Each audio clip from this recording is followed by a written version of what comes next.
আসসালামু আলাইকুম প্রিয় দর্শক, চ্যানেল আই সংবাদে স্বাগত। আপনাদের সঙ্গে আছি আমি সামির হোসেন। বিস্তারিত সংবাদের শুরুতে জানিয়ে দিচ্ছি ফ্রেশ আটা ময়দা সুজি সংবাদ শিরোনাম। এনবিআর কর্মকর্তা কর্মচারীদের শাটডাউন কর্মসূচি চালিয়ে যাওয়ার ঘোষণা, জুলাইয়ের আগে চেয়ারম্যানের পদত্যাগে আলটিমেটাম।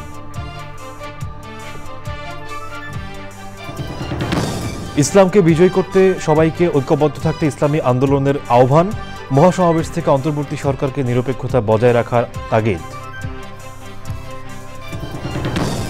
জুলাই শহীদদের কাঙ্ক্ষিত বাংলাদেশ গড়ে তোলাই লক্ষ্য হওয়া উচিত বলছে বিএনপি, জুলাই মাসে জুলাই সনদ ঘোষণা চায় জামাত। সঙ্গীতজ্ঞ ফেরদৌসী রহমানের জন্মদিনে চ্যানেল আই এ তারকা কথনের বিশেষ আয়োজন, গান গল্প আড্ডায় তুলে ধরলেন সঙ্গীত জীবনের নানা দিক। এবং কলম্বো টেস্টে বাংলাদেশের বিপক্ষে ইনিংস ব্যবধানে শ্রীলঙ্কা জয়, টেস্ট অধিনায়কত্ব ছাড়লেন নাজমুল হোসেন শান্ত।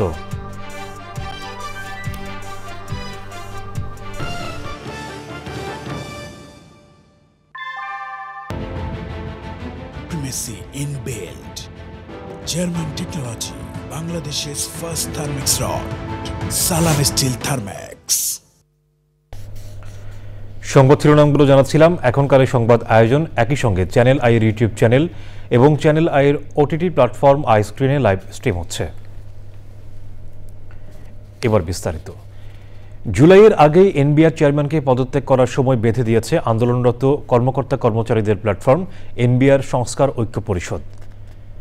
চেয়ারম্যান পদত্যাগ না করা পর্যন্ত কোনো আলোচনা নয় বলেও জানিয়েছেন আন্দোলনরতরা। ট্যাক্স, কাস্টমস ও ভ্যাটের সব দপ্তরে কমপ্লিট শাটডাউন ও মার্চ টু এনবিআর কর্মসূচিও চালিয়ে যাওয়ার ঘোষণা দিয়েছেন আন্দোলনকারীরা। শহীদুল্লাহ রাজুর রিপোর্ট। জাতীয় রাজস্ব বোর্ডের চেয়ারম্যান আব্দুর রহমান খানের অপসারণ, এনবিআর বিলুপ্তি রোধ ও টেকসই রাজস্ব ব্যবস্থার দাবিতে সারা দেশ থেকে আসা কর্মকর্তা কর্মচারীদের কমপ্লিট শাটডাউন ও মার্চ টু এনবিআর কর্মসূচি। সকালে রাজধানীর আগারগাঁওয়ে রাজস্ব ভবনের মূল ফটক বন্ধ করে দিয়ে ভেতরে অবস্থান নেয় পুলিশ, র্যাব, কোস্টগার্ড সহ আইন শৃঙ্খলা রক্ষাকারী বাহিনী। পরে ফটকের বাইরে ও রাস্তার একাংশে অবস্থান নেন আন্দোলনকারীরা। রাজস্ব সংস্কার বিষয়ক পরামর্শক কমিটির সুপারিশ জনসাধারণের জন্য ওয়েবসাইটে প্রকাশ করা ও অংশীজনের মতামত নিয়ে রাজস্ব ব্যবস্থা সংস্কার সহ বিভিন্ন দাবি তুলে ধরেন আন্দোলনরত কর্মকর্তা কর্মচারীরা। টেকসই একটা জাতীয় রাজস্ব বোর্ড যেন হয়, সকল অংশীজনকে সাথে নিয়ে আমরা যেন এই অর্ডিন্যান্স সংশোধন করতে পারি, সেই বিষয়ে আপনাদের সহযোগিতা চাই, সরকারের সহযোগিতা চাই। সেজন্য আমাদের এই আন্দোলন। সংকট নিরসনে অর্থ উপদেষ্টার সঙ্গে আলোচনা ও প্রধান উপদেষ্টার হস্তক্ষেপ দাবি করেছে এনবিআর সংস্কার ঐক্য পরিষদ। ষড়যন্ত্রকারী, ব্যর্থ, অযোগ্য এনবিআর চেয়ারম্যানের অপসারণ ব্যতীত কোন ধরনের আলোচনার পথ খুলবে না। ট্যাক্স, কাস্টমস ও ভ্যাট বিভাগের সকল দপ্তরে লাগাতার কমপ্লিট শাটডাউন যথারীতি চলবে। এনবিআর অভিমুখে শান্তিপূর্ণ মার্চ টু এনবিআর কর্মসূচিও যথারীতি পালিত হবে। মে মাসে এনবিআর বিলুপ্ত করে রাজস্ব ব্যবস্থাপনা ও রাজস্ব নীতি নামে দুটি আলাদা বিভাগ করে অধ্যাদেশ জারি করে সরকার। তা বাতিলের দাবিতে আন্দোলনে নামেন এনবিআরের কর্মীরা। Shahidullah Raju, channel I, Dhaka. জাতীয় রাজস্ব বোর্ড এনবিআরকে ঘিরে চলমান সংকট সমাধানে প্রধান উপদেষ্টার হস্তক্ষেপ চেয়েছেন ব্যবসায়ী নেতারা। সংবাদ সম্মেলনে ব্যবসায়ীদের শীর্ষ সংগঠনের নেতারা বলেছেন, অর্থনীতি এবং দেশ বাঁচাতে আর কোনো সময়ক্ষেপণ গ্রহণযোগ্য নয়। এনবিআর কর্মকর্তাদের যৌক্তিক দাবিগুলো পূরণে আন্দোলনরতদের সঙ্গে বৈঠক করে ব্যবসা বাণিজ্য স্বাভাবিক না করলে দেশ ধ্বংসের দিকে চলে যাবে বলে সাবধান করেন তারা। রিজভী নওয়াজের রিপোর্ট। গত 12 মে থেকে জাতীয় রাজস্ব বোর্ডে টানা আন্দোলন কর্মসূচি চলছে। এনবিআর বিলুপ্ত করে অধ্যাদেশের মাধ্যমে নীতি প্রণয়ন এবং বাস্তবায়ন নামে দুটি আলাদা বিভাগ তৈরির উদ্যোগ থেকে কর্মকর্তা কর্মচারীদের ক্ষোভ শেষ পর্যন্ত এনবিআর চেয়ারম্যানের পদত্যাগের দাবিতে পরিণত হয়েছে। কলম বিরতি থেকে শুরু করে কমপ্লিট শাটডাউনের মতো কর্মসূচিতে রাজস্ব সেবা, কর আদায়, আমদানি রপ্তানি কার্যক্রম ব্যাহত হচ্ছে। বিষয়টি নিয়ে চরম উদ্বেগে ব্যবসায়ীরা। এটা অ্যাকচুয়ালি ক্ষমতার একটা বন্টন নিয়ে ঝগড়া হচ্ছে, টাকা পয়সার বন্টন নিয়ে ঝগড়া হচ্ছে। মাঝপথে আমরা হচ্ছে বিপদগ্রস্ত। এরা সারা জীবন আমাদেরকে জ্বালাইছে, এখন সরকারকে জ্বালাইতেছে। Market will not wait for Bangladesh. আমরা কি সিগন্যাল দিচ্ছি যে একটা দেশে পুরো কাস্টমস বন্ধ হয়ে যেতে পারে? আমার জানা মতে পৃথিবীতে অন্য কোনো দেশে এরকম উদাহরণ নাই যুদ্ধ ছাড়া। এটা হতে পারে না, এটা একটা বড় বিপর্যয় আমাদের জন্য। যদি প্রয়োজন হয়, ওরা যদি মনে করে ব্যবসায়ীরা উদ্যোগ নিতে পারে ওদের এই ব্রিজিং এর জন্য, উই ক্যান ডু সো, কিন্তু তার আগে যেটা করা উচিত যে কাজ কেন বন্ধ করবে। এটা আমাদের অস্তিত্বের প্রশ্ন, কেউ এখানে যুদ্ধ ঘোষণা করে নাই। আমাদের উদ্দেশ্য হচ্ছে এই সমস্যার সমাধান, এবং আমরাও কারো বিরুদ্ধে যুদ্ধ ঘোষণা করতে এখানে আসি নাই। সরকার গুরুত্ব বুঝছে, কিন্তু যতটুকু বুঝার উচিত ততটুকু বুঝছেন না। এই জন্য বলছি যে মঙ্গলবারে মিটিং করার জন্য ডাকছেন, সরকারের উচিত আজকেই মিটিংয়ের জন্য ডাকা। গণ অভ্যুত্থানে সরকার কেন ব্যবসায়ীদের সঙ্গে পরামর্শ কমিয়ে দিল তা নিয়েও ক্ষোভ আছে তাদের। যারা আমাদের সমস্যা তার সাথে যদি কথা না বলা, আমি যদি সাইড লাইনে কথা বললে তো কোনো কাজ হবে না। আমরা সবাই বুঝি কাজকর্ম প্যান ডাউন করা যাবে না, সর্বাত্মক কর্মবিরতি করা যাবে না। আন্দোলনরত কর্মকর্তা কর্মচারী এবং সরকার দুপক্ষকেই দেশের স্বার্থ প্রাধান্য দেওয়ার আহ্বান জানান ব্যবসায়ী নেতারা। আরো বিপদগ্রস্ত হবে। রিজভিনা ওয়াজ, চ্যানেল আই, ঢাকা। ইসলামী আন্দোলন বাংলাদেশের আমির মুফতি সৈয়দ রেজাউল করিম বলেছেন, ইসলামপন্থীদের ঐক্যের ব্যাপারে গণ আকাঙ্ক্ষা তৈরি হয়েছে। রাজধানীতে মহাসমাবেশে তিনি আরও বলেন, ঐক্যবদ্ধ থাকলে এদেশে ইসলামী শক্তিই হবে প্রধান শক্তি। অন্তর্বর্তী সরকারকে নিরপেক্ষতা বজায় রাখার আহ্বান জানান বিভিন্ন রাজনৈতিক দলের নেতারা। মৌলিক সংস্কার, গণহত্যার বিচার ও সংখ্যানুপাতিক পদ্ধতি ছাড়া নির্বাচন হলে জনগণ মানবে না বলেও মন্তব্য করেন তারা। আক্তার হোসেনের রিপোর্ট। সংস্কার, বিচার ও পিআর পদ্ধতিতে নির্বাচনের দাবিতে সোহরাওয়ার্দী উদ্যানে ইসলামী আন্দোলনের মহাসমাবেশ। সকাল থেকেই কানায় কানায় পূর্ণ হয়ে যায় উদ্যান। ঐতিহাসিক এই সমাবেশে সংহতি জানায় বাংলাদেশ জামায়াত ইসলামী, এনসিপি, গণ অধিকার পরিষদ, এবি পার্টি, ইসলামী ঐক্যজোট ও খেলাফত মজলিস সহ বিভিন্ন রাজনৈতিক দলের নেতারা। নতুন বাংলাদেশ বিনির্মাণে ঐতিহাসিক জাতীয় ঐক্যের সূচনা হয়েছে বলেও মন্তব্য করেন নেতারা। আমাদের কোনো বিভেদ নাই। কি বলেন, বিভেদ আছে? আসুন ঐক্যবদ্ধ হোক, আগামীর বাংলাদেশ যেন শৃঙ্খলার শান্তির বাংলাদেশ হয়। এই বাংলাদেশ নতুন ব্যবস্থায় পরিচালিত হবে। নতুন বাংলাদেশে কোন দুর্নীতিবাজ, কোন চাঁদাবাজ, কোন টেন্ডারবাজের জায়গা হবে না। জাতীয় ঐক্যবদ্ধ কমিশন কেন জানি দু একটি দলের প্রতি পক্ষপাতমূলক আচরণ করছে।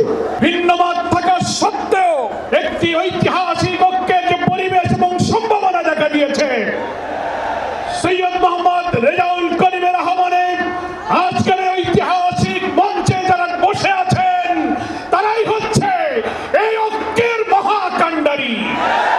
ইসলামকে বিজয়ী করার স্বার্থে সবাইকে ঐক্যবদ্ধ থাকার আহ্বান জানান ইসলামী আন্দোলনের শীর্ষ নেতারা। আজকে মঞ্চে যারা আছেন, যদি আমরা মুনাফিকি না করি, মুখের এবং কাজের কথা যদি একসাথে থাকেন, মুখের সাথে কাজের যদি মিল থাকেন, আমি লক্ষ জনতার সামনে কসম করে বলতে পারি, আগামীতে ক্ষমতা যাবে ইসলাম, ক্ষমতা যাবে ইসলাম। ইসলামের পক্ষে যে ক্ষেত্র তৈরি হয়েছে, এই ক্ষেত্রে যদি আমরা মাঠে ময়দানে সোচ্চার না থাকি, তাহলে এই দেশের ভিতরে মাঠের ভিতরে আগাছা জন্মাবে এবং ফ্যাসিস্টরা আমাদের বাংলাদেশকে কলুষিত করবে।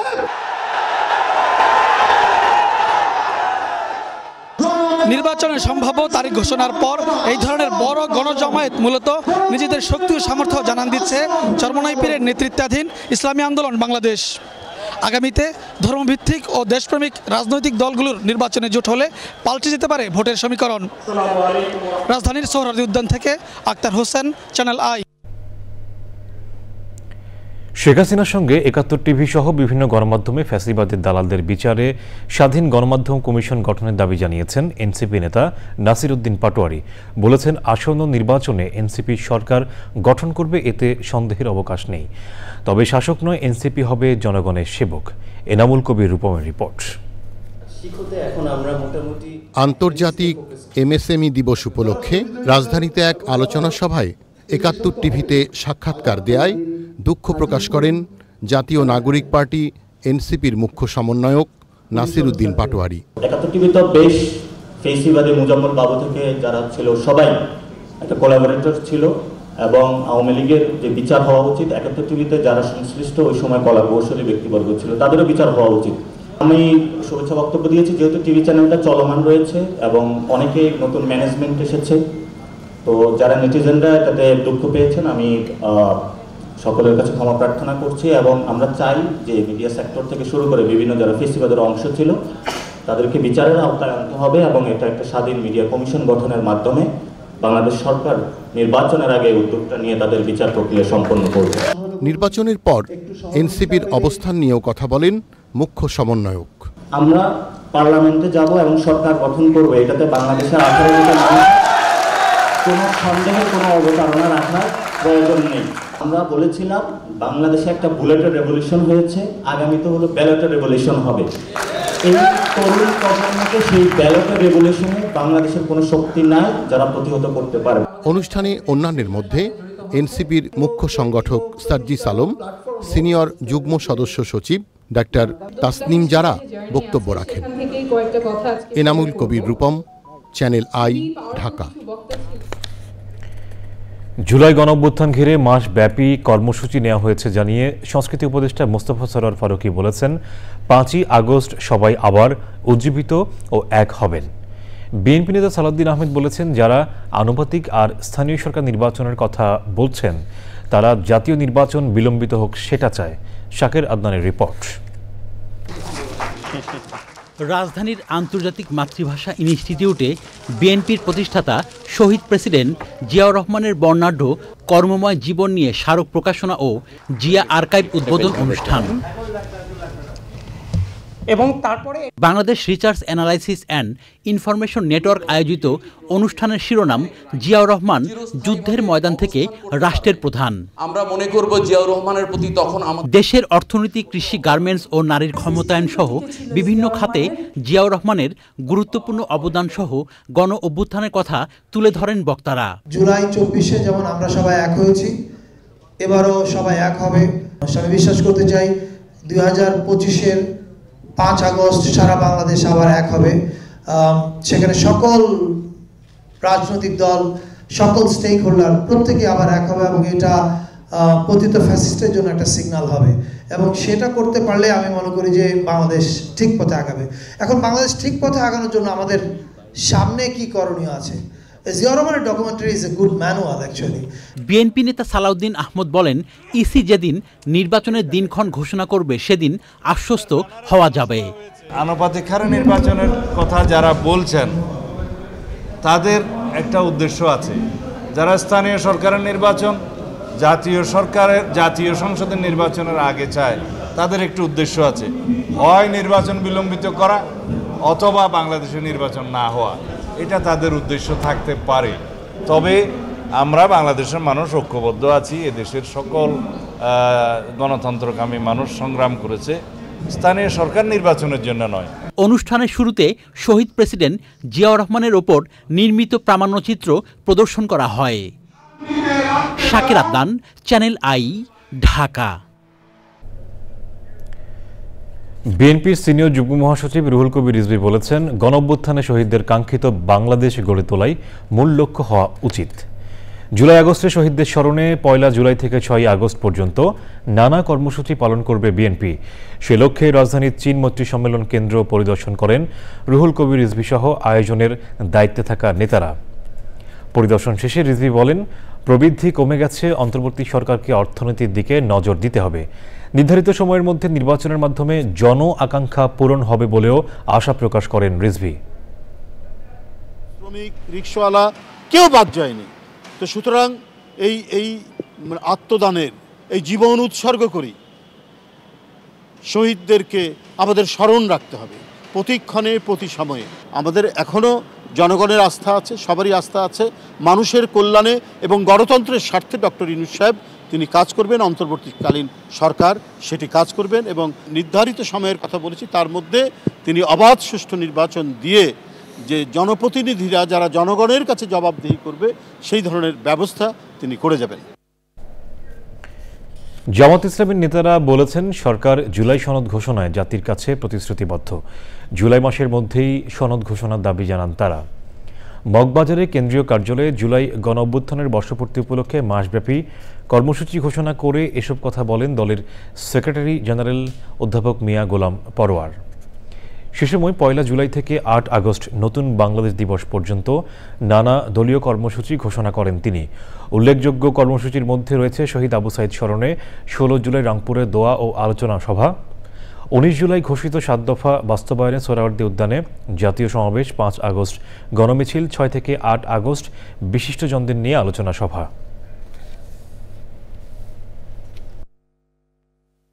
জুলাই সনদ সরকারের প্রতিশ্রুতিবদ্ধ জাতির কাছে। জুলাই সনদ এবং জুলাই অভ্যুত্থানের যে ঘোষণা, ডিক্লারেশন, এটা বাস্তবায়ন করতে হবে এবং আশা করি সরকার এই দাবি পূরণ করবেন। জামাত এই দাবির সাথে সোচ্চার আছে এবং এই দাবি আমরা জানিয়েই যাব। স্থানীয় সরকার উপদেষ্টা আসিফ মাহমুদ সজীব ভূঁইয়া জানিয়েছেন, বুয়েটের তৈরি 3 চাকার ব্যাটারি চালিত রিকশা রাজধানীর অনিয়ন্ত্রিত রিকশা চলাচল বন্ধে কাজ করবে। ঢাকা উত্তর সিটি কর্পোরেশন কার্যালয়ে ব্যাটারি চালিত ই রিকশার প্রশিক্ষণ কর্মসূচি উদ্বোধন করেন তিনি। অনুষ্ঠানে বক্তারা বলেন, ধীরে ধীরে রাজধানীর 2 সিটির অনুমোদনহীন রিকশা সরিয়ে দেওয়া হবে। সৈয়দ মাদিহ অদিতের রিপোর্ট। রাজধানীর পরিবেশ রক্ষায় সরকার কয়েকবার ব্যাটারি চালিত অটোরিকশার নিয়ন্ত্রণের উদ্যোগ নিলেও বারবারই ব্যর্থতা এসেছে। এবার বুয়েটের তৈরি অটোরিকশার অনুমোদন দিতে যাচ্ছে ঢাকার 2 সিটি কর্পোরেশন। ঢাকা উত্তর সিটির নগর ভবনে প্রশিক্ষণের উদ্বোধনী অনুষ্ঠানে 2 সিটির প্রশাসক জানান, আগস্টের প্রথম থেকেই চলাচল করবে নতুন এই রিকশা। এগুলোর সাথে যারা কর্মসংস্থানের সাথে জড়িত তাদেরকে তো আমরা বেকার করতে পারি না। তো এই কারণে আসলে আমরা যেটা চাচ্ছি যে এটা একটা ফরম্যাটে নিয়ে আসা। আমরা অগাস্ট মাসের প্রথম সপ্তাহ থেকে আমরা এটা মার্কেটে দেওয়া শুরু করবো এবং অগাস্ট মাসের প্রথম থেকেই অন্য যে রিক্সাগুলো এই জোনে থাকবে তাদের চলাচলটা আমরা আস্তে আস্তে রেস্ট্রিক্টেড করব। প্রাথমিকভাবে ঢাকা দক্ষিণ সিটির পল্টন ও ধানমন্ডি এবং উত্তর সিটির উত্তরার বুয়েটের তৈরি 3 চাকার ব্যাটারি চালিত রিকশা চলবে বলে জানায় স্থানীয় সরকার উপদেষ্টা। প্রত্যেকটা জোন ওয়াইজ নির্দিষ্ট থাকবে রিকশা এবং ওই রিকশাগুলো ওই জোনেই চলবে এবং এখন যে তথাকথিত অবৈধ বলে তাদের উপর বিভিন্ন ভাবে নিপীড়ন করা হয়, ঘুষ দেওয়া হয় কিংবা মাঝে মধ্যে শাস্তিমূলক ব্যবস্থা যাওয়া হয়, এটা এই আর থাকবে। প্রত্যেকটা জোন ওয়াইজ নির্দিষ্ট থাকবে রিকশা এবং ওই রিকশাগুলো ওই জোনেই চলবে এবং এখন যে তথাকথিত অবৈধ বলে তাদের উপর বিভিন্ন ভাবে নিপীড়ন করা হয়, ঘুষ দেওয়া হয় কিংবা মাঝে মধ্যে শাস্তিমূলক ব্যবস্থা যাওয়া হয়, এটা এই আর থাকবে। জুলাই গণ অভ্যুত্থানে রিকশা চালকদের ভূমিকা অনস্বীকার্য।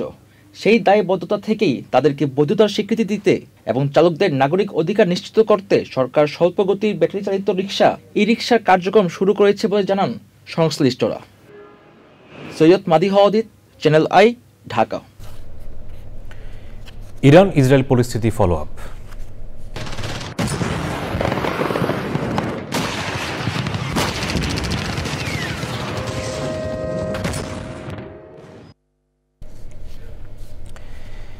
ইসরায়েলের সাথে যুদ্ধে ইরান জয় পেয়েছে দাবি করায় আয়াতুল্লাহ খামেনির তীব্র সমালোচনা করেছেন মার্কিন প্রেসিডেন্ট ডোনাল্ড ট্রাম্প।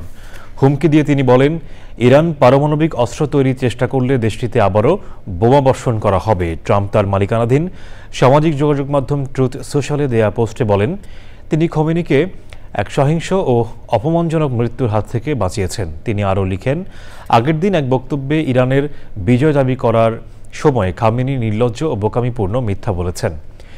3 পারমাণবিক স্থাপনায় হামলার জবাবে কাতারে মার্কিন ঘাঁটিতে পাল্টা হামলা চালিয়ে তেহরান মূলত ওয়াশিংটনের গালে সজোরে চর মেরেছে বলে মন্তব্য করেন ইরানের সর্বোচ্চ নেতা আয়াতুল্লাহ আলী খামেনি। 12 দিনের সংঘাত বন্ধের পর দেয়া প্রথম ভিডিও বার্তায় এমন মন্তব্য করেন তিনি। এবারে অন্যান্য সংবাদ। কিংবদন্তি সঙ্গীতশিল্পী ফেরদৌসী রহমানের জন্মদিন উপলক্ষে চ্যানেল আইয়ে হয়ে গেল তারকা কথনের বিশেষ আয়োজন, যেখানে গানে গানে আড্ডায় গুণীশিল্পী তুলে ধরেছেন তার দীর্ঘ সঙ্গীত জীবনের নানা দিক। সুলতান আহিমুর রিপোর্ট। সুরের মায়ায় প্রজন্ম থেকে প্রজন্মকে যিনি বেঁধেছেন সঙ্গীতের মূর্ছনায়, তিনি ফেরদৌসী রহমান। জন্মদিনে ফুলের শুভেচ্ছায় তাকে বরণ করে নিল চ্যানেল আই।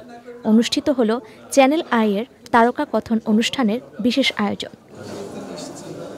বাংলাদেশ টেলিভিশনের ছোটদের গান শেখার অনুষ্ঠান এসো গান শিখি এখনও সঙ্গীত প্রেমীদের মনে খালামণি হয়ে রাজত্ব করছেন ফেরদৌসী রহমান। আয়োজনে তাই ছিল এসো গান শিখের জনপ্রিয় কার্টুন চরিত্র মিঠু মন্টি। তার কাছে গান শেখার গল্প তুলে ধরেন এই প্রজন্মের সঙ্গীত শিল্পী কণা। ছিল এসো গান শিখিতে অংশ নেয়া শিশুরাও। চ্যানেলের সাথে আপনি সবসময় ছিলেন। আমাদের যদি একেবারে ছোটবেলার কথা বলি, যে 60-এর দশকে আমরা তখন কতই বা বড় ছিলাম, সেই সময় থেকে আমাদের সঙ্গীতকে যে জায়গায় থেকে শুরু করেছিলেন আজকে যেখানে নিয়ে এসছেন, এবং আপনার হাত ধরে এদেশে যত শিল্পী তৈরি হয়েছে, এটা নিঃসন্দেহে বাংলা সঙ্গীতের জন্য একটা বড় গর্বের বিষয়। এমন আয়োজনে চ্যানেল আইয়ের প্রতি মুগ্ধতা প্রকাশ করেন ফেরদৌসী রহমান। যখন বলল চ্যানেল আই থেকে কথাটা, তখন কিন্তু আমি চট করে বলতে পারি আরে না বাদ দাও, আমি কোনোখানে যাইতেই না, এটা কিন্তু বলতে পারিনি, সত্যি কথা। এবং মনে হলো আচ্ছা আশিটা তো আমার বাড়ি, সবার ভালোবাসা আমি গ্রহণ করছি। যারা ভালোবেসে চ্যানেল আইকে দেখে, সবাইকে ইন্সপায়ার করে যে একটা নেশা চ্যানেল আইয়ের, এটা আমরা সবসময় স্মরণ করব।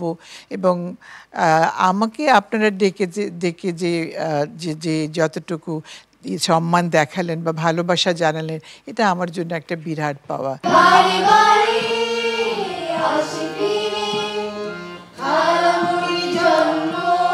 নিজ গুণ ও কর্মে ফেরদৌসী রহমান বেঁচে থাকবেন প্রজন্ম থেকে প্রজন্মে, এমনটাই প্রত্যাশা আয়োজকদের। Sultana Himu, channel I, Dhaka. জাতীয় কবি কাজী নজরুল ইসলামের জীবন ও সাহিত্য কীর্তি নিয়ে বিশেষ আলোচনা বিশ্বায়নে নজরুল অনুষ্ঠানে বক্তারা বলেন, নজরুল কেবল অতীতের নয়, সমকালীন সময়েও প্রজ্বলিত এক আলোকবর্তিকা। জাতীয় কবি কাজী নজরুল ইসলাম ইনস্টিটিউট ও শতদল আয়োজিত অনুষ্ঠানে প্রখ্যাত নজরুল সঙ্গীত শিল্পী ফেরদৌস আরা সহ অন্য শিল্পীদের সম্মাননা প্রদান করা হয়। রিয়াজ ইসলামের রিপোর্ট। বিদ্রোহ, প্রেম, সাম্য ও মানবতার কবি কাজী নজরুল ইসলামের সৃষ্ট সাহিত্য সম্ভার নিয়ে আলোচনা সভা ও সাংস্কৃতিক অনুষ্ঠান। আয়োজনে অংশ নেন শিল্পী, সাহিত্যিক, কবি সহ সাংস্কৃতিক অঙ্গনের বিশিষ্টজনেরা। সেই তরুণ সমাজে কিন্তু নেতৃত্ব। অনুষ্ঠানের উদ্বোধন করে কবি নাতনি খিলখিল কাজী বলেন, নজরুলের সাহিত্যকর্ম ভবিষ্যৎ প্রজন্মকেও অনুপ্রেরণা যোগাবে। আমেরিকার মতন জায়গায় তারা কাজী নজরুল ইসলামকে ভীষণ ভালোভাবে প্রতিষ্ঠিত করতে পারছেন এবং তারা প্রতিবারই তার জন্মদিনটি পালন করছেন এবং উত্তর আমেরিকা নজরুল সম্মেলন করছেন। পুরো উত্তর আমেরিকা থেকে শিল্পী এসে তার দাদুর প্রতি শ্রদ্ধা জ্ঞাপন করছেন এবং এই অনুষ্ঠানটিকে মুখরিত করছেন। নজরুলের জীবন দর্শন, সাহিত্য কীর্তি ও প্রাসঙ্গিকতা নিয়ে বিস্তৃত আলোচনা করেন বক্তারা। এখন কিন্তু বুঝতে পারি কিছুটা যে তারুণ্যের কবি হচ্ছেন তিনি। এই খেতাব সহজে মেলে না, অনেক রকম খেতাব মেলে। আপনি বিশ্ব হতে পারেন, আপনি একেবারে গুরুত্বপূর্ণ শীর্ষেও থাকতে পারেন, কিন্তু তারুণ্যের কবি কোনো কালেই বিজেতা হবেন না, বিজয়ী হবেন। তিনি মনের একটা যে জগৎ আছে সেখানে এমনভাবে বিহর করেছেন যে সকল কিছুই তার কাছে যেন দিব্য চক্ষুতে দেখার মতন করেই তিনি আবার সেগুলো রচনা করেছেন। আলোচনা শেষে ছিল নজরুল সঙ্গীত, আবৃত্তি ও নৃত্য পরিবেশনা।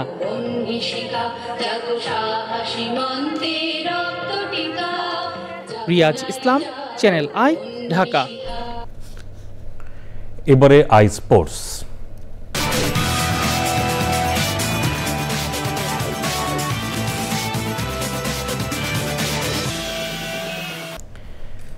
বাংলাদেশে কৃষি ও খাদ্য খাতে দীর্ঘদিনের অবদানের স্বীকৃতি হিসেবে ওয়ার্ল্ড ফুড প্রাইজ অ্যাওয়ার্ড পাচ্ছেন দেশের শীর্ষস্থানীয় কৃষি উদ্যোক্তা আব্দুল আওয়াল মিন্টু। যুক্তরাষ্ট্রভিত্তিক ওয়ার্ল্ড ফুড প্রাইজ ফাউন্ডেশন 2025 সালের জন্য পুরস্কারে ভূষিত করেছে তাকে। প্রতিষ্ঠানটি মঙ্গলবার রাতে এক ঘোষণায় 27 দেশের 39 জনকে টপ এগ্রো ফুড পায়োনিয়ার হিসেবে মনোনীত করে। সেই তালিকায় আছেন বাংলাদেশের শীর্ষ উদ্যোক্তা এবং লালতীর সিডস লিমিটেডের চেয়ারম্যান ও সিইও আব্দুল আওয়াল মিন্টু। চলতি বছরের 21 থেকে 23 অক্টোবর যুক্তরাষ্ট্রে এক অনুষ্ঠানের মাধ্যমে সম্মানজনক এ পুরস্কার তুলে দেওয়া হবে। চট্টগ্রাম বন্দরের নিউমোরিং কন্টেইনার টার্মিনাল স্টারলিংকের সাথে চুক্তি, কাতার ও তুরস্কের অস্ত্র তৈরি কারখানা স্থাপনের তৎপরতা বন্ধ এবং রাখাইন করিডোর দেওয়ার সিদ্ধান্ত বাতিল সহ সার্বভৌমত্ব বিরোধী কর্মকাণ্ড বন্ধ না করলে 5ই আগস্টের পর কঠোর কর্মসূচি ঘোষণার হুমকি দিয়েছেন বাম জোটের কেন্দ্রীয় সমন্বয়ক ও সিপিবির সাধারণ সম্পাদক রহিন হোসেন প্রিন্স। ঢাকা থেকে 2 দিনের রোড মার্চের সমাপনীতে শনিবার বিকেল 5টায় চট্টগ্রামে পৌঁছায়। পরে মিছিল নিয়ে বন্দর ভবনের সামনে আয়োজিত সমাবেশে তিনি এই ঘোষণা দেন। এবারে বিরতি, আর বিরতির পর যা থাকছে। গাজা উপত্যকা জুড়ে ইসরায়েলি হামলায় অন্তত 72 ফিলিস্তিনি নিহত। ত্রাণ নিতে আসা নিরস্ত্রদের ওপর গুলি চালানোর নির্দেশের কথা স্বীকার।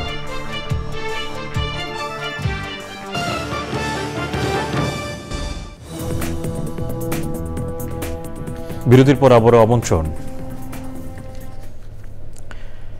প্রধান উপদেষ্টার বিশেষ সহকারী ফয়েজ আহমদ তৈয়ব বলেছেন, নির্বাচনের সময় দেশে ফেক নিউজের বন্যা বয়ে যাবে, তবে রাজনৈতিক দলগুলো এ বিষয়ে এখনও সচেতন না।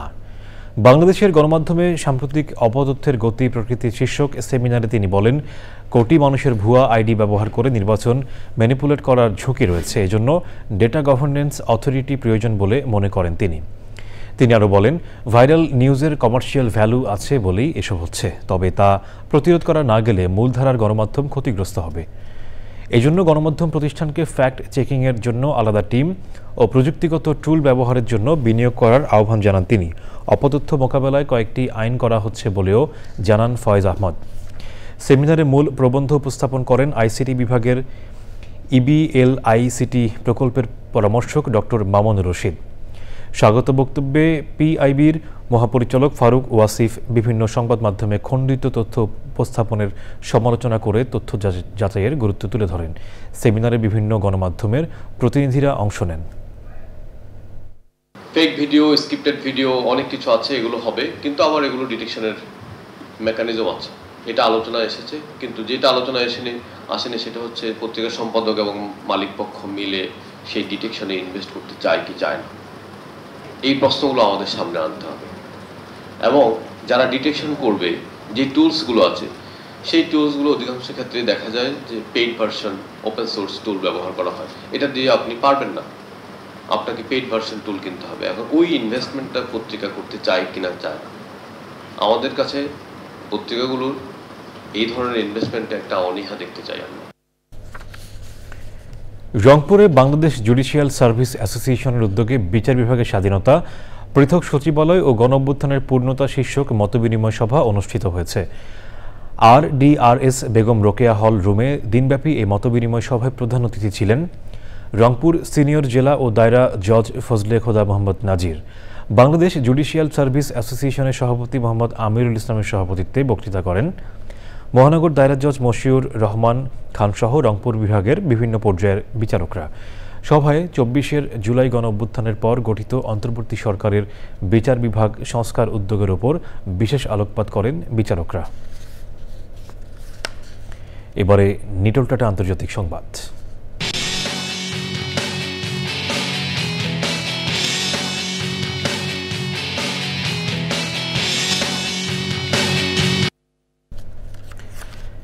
গাজা উপত্যকা জুড়ে ইসরায়েলি হামলা অন্তত 72 ফিলিস্তিনি নিহত হয়েছেন। গাজার বিভিন্ন হাসপাতাল সূত্র এ তথ্য জানিয়েছে। নিহত ব্যক্তিদের তালিকায় ত্রাণ নিতে গিয়ে প্রাণ হারানোর মানুষের সংখ্যাই বেশি। ইসরায়েলি সেনা সদস্য ও কর্মকর্তারা স্বীকার করেছেন, ত্রাণ প্রত্যাশী নিরস্ত্র ফিলিস্তিনিদের ওপর গুলি চালাতে তাদের নির্দেশ দেওয়া হয়েছিল। ইসরায়েলের প্রভাবশালী হারেজ পত্রিকা কয়েকজন সেনা সদস্য ও কর্মকর্তার উদ্ধৃতি দিয়ে করা এক প্রতিবেদনে এ তথ্য জানিয়েছে। ত্রাণ নিতে গিয়ে গত এক মাসে ইসরায়েলি বাহিনীর গুলিতে 549 ফিলিস্তিনি নিহত হয়েছেন বলে গাজার স্বাস্থ্য মন্ত্রণালয় জানিয়েছে। ইসরায়েলি সেনাবাহিনী ও বিতর্কিত ত্রাণ বিতরণকারী সংস্থা গাজা মানবিক ফাউন্ডেশন GHF দাবি করছে, ত্রাণ নিতে গিয়ে কেউ নিহত হননি বা তাদের উপর হামলার ঘটনা খুব কমই ঘটেছে। গাজার মানুষ বলছেন, GHF এর ত্রাণগুলো মৃত্যুকূপে পরিণত হয়েছে। ত্রাণ সংস্থাগুলোর মতে ফিলিস্তিনিদের সামনে এখন দুটি পথ, হয় তারা না খেয়ে মরবে, না হয় খাবার আনতে গিয়ে মরবে। এবারে আইস্ক্রিন সাংস্কৃতিক সংবাদ।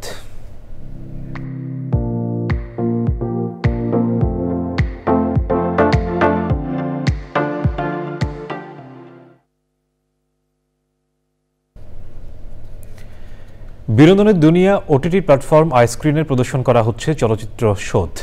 পরিচালনা করেছেন ইয়াসির আরাফাত জুয়েল, অভিনয় করেছেন রুকায়া জাহান চমক, রাফিয়াত রশিদ মিথিলা ও আরফান আহমেদ সহ অনেকে। আইস্ক্রিন সাবস্ক্রাইব করে চলচ্চিত্রটি উপভোগ করতে পারবেন দর্শকরা।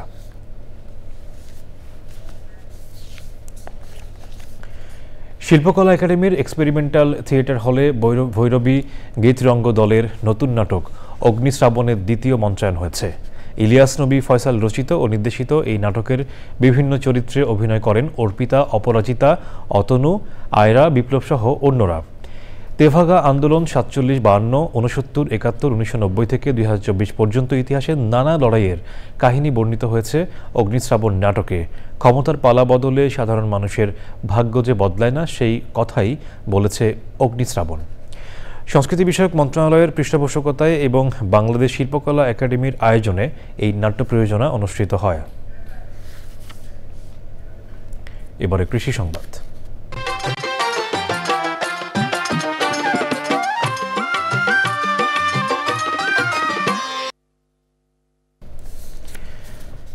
ময়মনসিংহের ভালুকায় বাণিজ্যিকভাবে আঙুর চাষ করে সফল হয়েছেন কৃষি উদ্যোক্তা সুমন মিয়া। মাত্র 7% জমিতে চাষ করেছেন 13 জাতের আঙুর।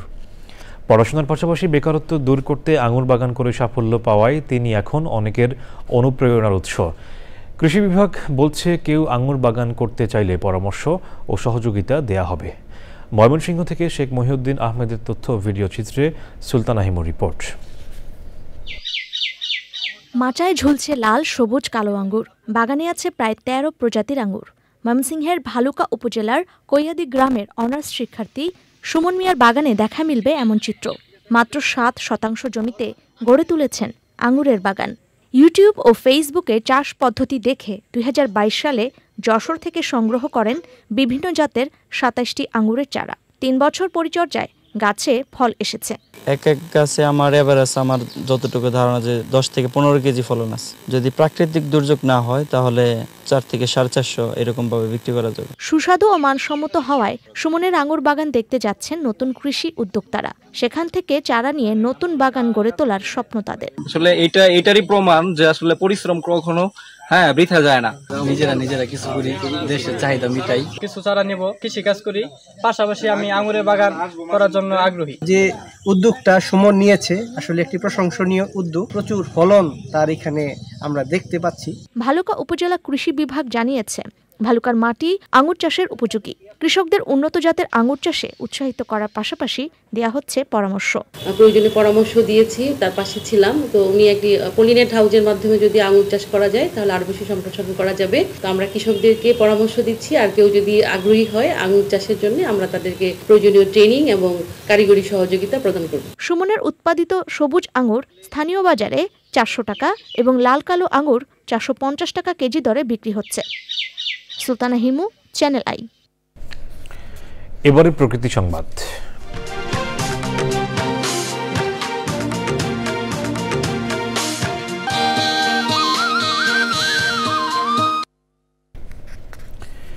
উৎসবমুখর পরিবেশে চাঁদপুরে 10 দিনের বৃক্ষ মেলা চলছে। মেলায় রয়েছে বিভিন্ন ফলদ, বনজ ও ঔষধি গাছের সহস্রাধিক জাতের চারা। দর্শনার্থীদের নজর কাটছে এসব দেশি বিদেশি চারা। প্রাণ প্রকৃতি রক্ষায় গাছের গুরুত্ব এবং পরিবেশ সুরক্ষায় সবুজায়নের ভূমিকা তুলে ধরতেই মেলার উদ্দেশ্য বলেছেন আয়োজকরা। মোর্শেদ আলমের তথ্যচিত্রে সঞ্জিদা স্নিগ্ধার রিপোর্ট। কোথাও নানান রঙের ফুলের গাছ সারি সারি দাঁড়িয়ে, কোথাও আবার গাছে গাছে ঝুলছে দুষ্প্রাপ্য ফল, সেই সাথে চারপাশ জুড়ে রঙিন ক্যাকটাসের দল। এমনই চোখ জুড়ানো মোহনীয় গাছের পসরা নিয়ে বৃক্ষ মেলা।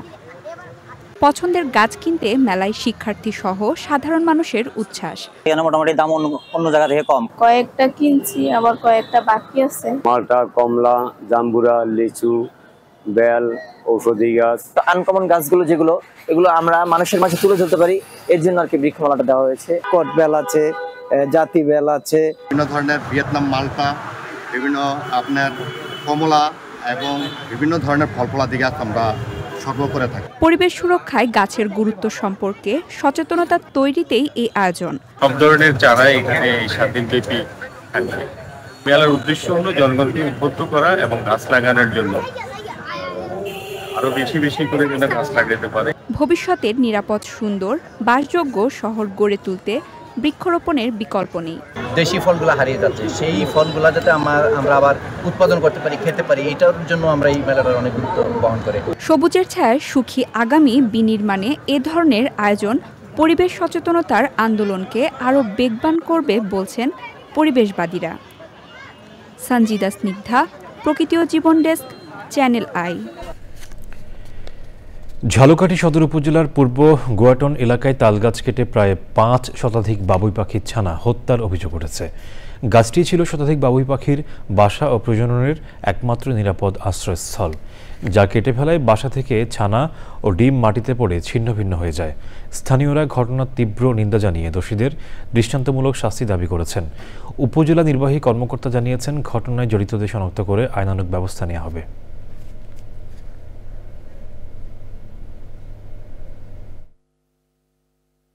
আমাকে কিছুক্ষণ আগে জানিয়েছে ফরেস্ট অফিসার, তাকে আমি পাঠিয়েছি, যে সে হয়তো সর্বশেষ পরিস্থিতি আমাকে জানালে আমরা ব্যবস্থা নেব। এবারে ঢাকা ব্যাংক পিএলসি বাণিজ্য সংবাদ।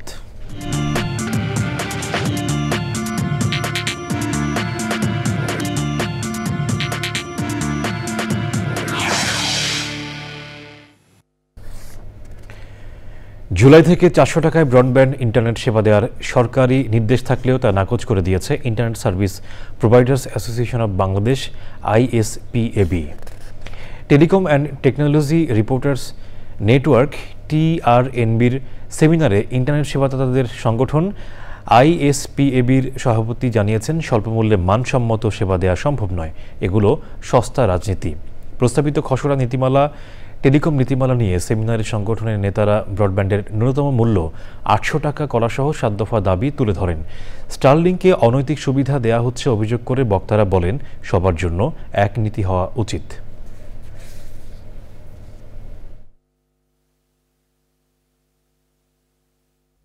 এই 27 বছরের মধ্যে 2025-এ এসে সবচেয়ে বেশি মনে হয় আমরা নীতিগত সংকটে পড়েছি এবং সবচেয়ে বেশি আমরা আত্মবিরোধী যে সংস্কারগুলি হচ্ছে সেখানে পড়েছি। আমি আত্মবিরোধী এই জন্য বলছি, বিটিআরসি বলেন কিংবা নীতি নির্ধারকরা বলেন, সবাই কিন্তু একটা স্লোগান দাঁড়া করাতে চায় যে লো প্রাইস হাই কোয়ালিটি। বাস্তবতার সাথে এটা প্রতারণা, জনগণের সাথে এটা প্রতারণা এবং এটা একটা সস্তা রাজনীতি। ওনারা এককভাবে সিদ্ধান্ত নিয়েছে এবং এককভাবে এই সিদ্ধান্তটা নিয়ে ইন্ডাস্ট্রিতে জাস্ট বাইপাস করে দিয়েছে যে নীতিটা কিংবা এই সিদ্ধান্তটা মেনটেন করতে হবে। আমরা দৃঢ়কণ্ঠে বলতে চাই, আইএসপি ইন্ডাস্ট্রি থেকে 400 টাকায় ইন্টারনেট দেওয়া সম্ভব না। তরুণ প্রকৌশলীদের দক্ষতা ও উদ্ভাবনী ক্ষমতা উৎসাহিত করতে Honda young engineer and scientist YES award 2024 প্রদান করা হয়েছে। রাজধানীর এক হোটেলে বিজয়ীদের হাতে পুরস্কার তুলে দেওয়া হয়। অনুষ্ঠানে বাংলাদেশে নিযুক্ত জাপান দূতাবাসের মন্ত্রী ও উপপ্রধান নাওকি তাকাহাশি, হোন্ডা ফাউন্ডেশনের ব্যবস্থাপনা পরিচালক মাসাকি সোনোদা সহ সংশ্লিষ্টরা উপস্থিত ছিলেন। বৈশ্বিকভাবে 2006 সাল থেকে এবং বাংলাদেশে 2019 সাল থেকে এই অ্যাওয়ার্ড দেওয়া হচ্ছে। এবারের বিজয়ীরা হলেন বুয়েট শিক্ষার্থী অনিক সাহা, ফাইরুজ মুবাশিরা, তসলিমা হোসেন সানজানা এবং সাদমান সাকিব হিমেল। সংবাদের রিপোর্টে আবারও নিচ্ছে বিরতি, আর বিরতির পর জানিয়ে ফিরছি। মুন্সিগঞ্জের হাসাড়ায় ঢাকা বোমা এক্সপ্রেসওয়েতে ট্রাক যাত্রীবাহী বাসের সংঘর্ষে 4 জন নিহত, আহতদের মধ্যে কয়েকজনের অবস্থা আশঙ্কাজনক।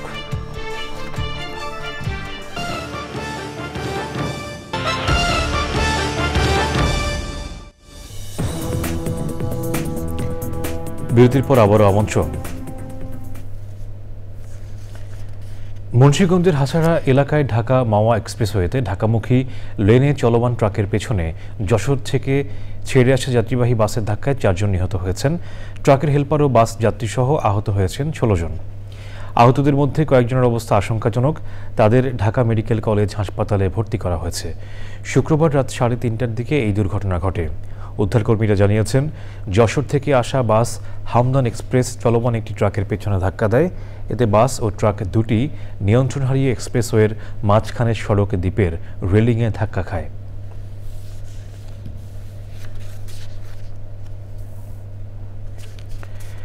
বিশ্ববিদ্যালয় থেকে ঝরে পড়া কিশোর কিশোরীদের জন্য দক্ষতা কেন্দ্রিক সাক্ষরতা স্কিলফো পাইলট প্রকল্পের সফল সমাপ্তি উদযাপিত হয়েছে। বাংলাদেশ সরকার ও ইউনিসেফের যৌথ সহায়তায় এই প্রকল্পের আওতায় প্রায় ৭,০০০ কিশোর কিশোরী উপকৃত হয়েছে।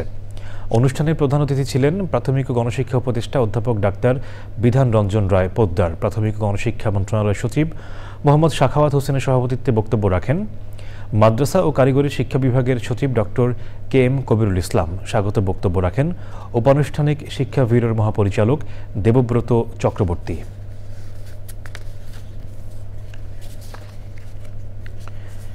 সরকারি প্রাথমিক বিদ্যালয়ের প্রধান শিক্ষক পদকে ১০ম গ্রেডের মর্যাদা প্রদান, সহকারী শিক্ষকদের ১১তম গ্রেড এবং শতভাগ পদোন্নতির দাবি জানিয়েছে বাংলাদেশ প্রাথমিক শিক্ষক সমিতি। শিশু কল্যাণ মিলনায়তনে আয়োজিত সংবাদ সম্মেলনে প্রাথমিক শিক্ষার গুণগত মানোন্নয়নে এবং শিক্ষকদের সামাজিক মর্যাদা প্রতিষ্ঠায় যৌক্তিক এবং যুগোপযোগী দাবি মেনে নিতে অন্তর্বর্তী সরকারের সুদৃষ্টি কামনা করেন তারা। লিখিত বক্তব্য পাঠ করেন প্রাথমিক শিক্ষক সমিতি সভাপতি মোহাম্মদ আনোয়ারুল ইসলাম তোতা। এ সময় সমিতি নির্বাহী সভাপতি মোহাম্মদ জুলফিকার আলী প্রামাণিক, সাধারণ সম্পাদক মোহাম্মদ আব্দুল ওয়াদুদ ভূঁইয়া সহ কেন্দ্রীয় শিক্ষক নেতারা উপস্থিত ছিলেন। চট্টগ্রাম লিভার ফেয়ার সোসাইটির উদ্যোগে ফ্যাটি লিভার প্রতিরোধে বৈজ্ঞানিক সেমিনারের আয়োজন করা হয়। বিশিষ্ট চিকিৎসকরা জানান বিশ্বে প্রতি 4 জনে 1 জন ফ্যাটি লিভার রোগে ভুগছে। বাংলাদেশেও প্রতি 3 জনে 1 জন এ রোগে আক্রান্ত। স্থূলতা, খাদ্যাভ্যাস এবং আয়েশি জীবনযাপন এ রোগের মূল কারণ। ডায়াবেটিস, উচ্চ রক্তচাপ, রক্তে অতিরিক্ত চর্বি ও হরমোন রোগীরা ফ্যাটি লিভারে আক্রান্ত হচ্ছেন বেশি। লিভার কেয়ার সোসাইটি সভাপতি ও চট্টগ্রাম মেডিকেল কলেজের লিভার বিভাগের সহযোগী অধ্যাপক ডাক্তার আব্দুল্লাহ আল মাহমুদের সভাপতিত্বে সেমিনারের প্রধান অতিথি ছিলেন Chittagong city mayor doctor Shahadat Hossain. চট্টগ্রামের বিভিন্ন মেডিকেল কলেজ ও প্রতিষ্ঠানের কয়েক শতাধিক চিকিৎসক এতে অংশ নেন।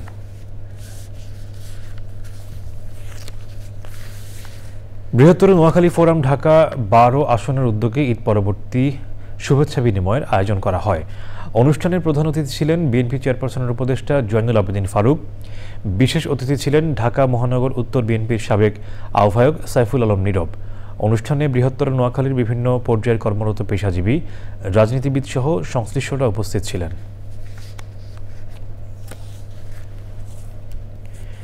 সংবাদের এ পর্যায়ে আবারও নিচ্ছে বিরতি, আর বিরতির পর জানিয়ে ফিরছি।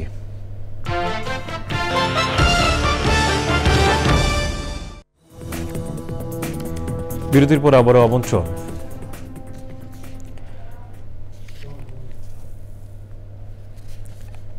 ঢাকার প্যারামাউন্ট ইন্টারন্যাশনাল স্কুলে রেজাল্ট ডে ও গ্র্যাজুয়েশন প্রোগ্রাম হয়েছে। দিনটি ছিল একদিকে বিদায়ের, অন্যদিকে নতুন শুরুর। রাজধানীর মগবাজার স্কুল প্রাঙ্গণে শিক্ষার্থীদের তুলে দেওয়া হয় সনদপত্র ও পুরস্কার। স্কুলের শিক্ষকরা জানান, এবছর শিক্ষার্থীরা শুধু একাডেমিক নয়, সহশিক্ষা কার্যক্রমে অসাধারণ কাজ করেছে। অনুষ্ঠানে শিক্ষার্থীদের শুভ কামনা জানান বিদ্যালয়ের অধ্যক্ষ। চাঁদপুর জেলার ফরিদগঞ্জ উপজেলার মাদক ব্যবসায়ী মোবারক পাটোয়ারিকে গ্রেপ্তার করেছে জেলা গোয়েন্দা পুলিশ। আটক হওয়া মোবারক পাটোয়ারি পশ্চিম হাসা গ্রামের মৃত জব্বর পাটোয়ারির ছেলে। চাঁদপুরের বাসস্ট্যান্ড এলাকায় বৈষম্য বিরোধী ছাত্রদের উপর হামলা ও অগ্নিসংযোগের ঘটনার মামলায় মোবারক পাটোয়ারিকে গ্রেপ্তার দেখিয়ে আদালতে পাঠায় চাঁদপুর সদর মডেল থানা পুলিশ। আদালত তার জামিন না মঞ্জুর করে কারাগারে পাঠিয়ে দেয়। এবারে খেলার খবর।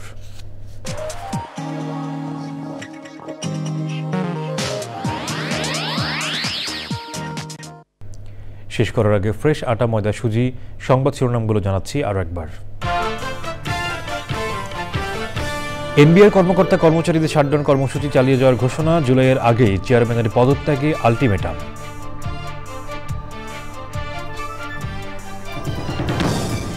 ইসলামকে বিজয়ী করতে সবাইকে ঐক্যবদ্ধ থাকতে ইসলামী আন্দোলনের আহ্বান। মহাসমাবেশ থেকে অন্তর্বর্তী সরকারকে নিরপেক্ষতা বজায় রাখার তাগিদ।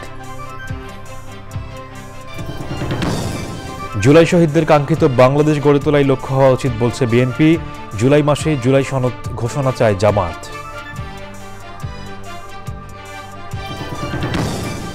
সঙ্গীতজ্ঞ ফেরদৌসী রহমানের জন্মদিনে চ্যানেল আইয়ে তারকা কথনের বিশেষ আয়োজন। গান, গল্প, আড্ডায় তুলে ধরলেন সঙ্গীত জীবনের নানা দিক। এবং কলম্বো টেস্টে বাংলাদেশের বিপক্ষে ইনিংস ব্যবধানে শ্রীলঙ্কার জয়। টেস্ট অধিনায়কত্ব ছাড়বেন নাজমুল হোসেন শান্ত।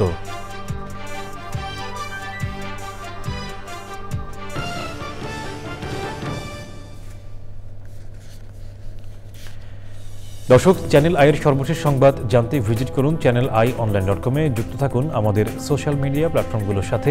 এতক্ষণ সাথে থাকার জন্য ধন্যবাদ সবাইকে।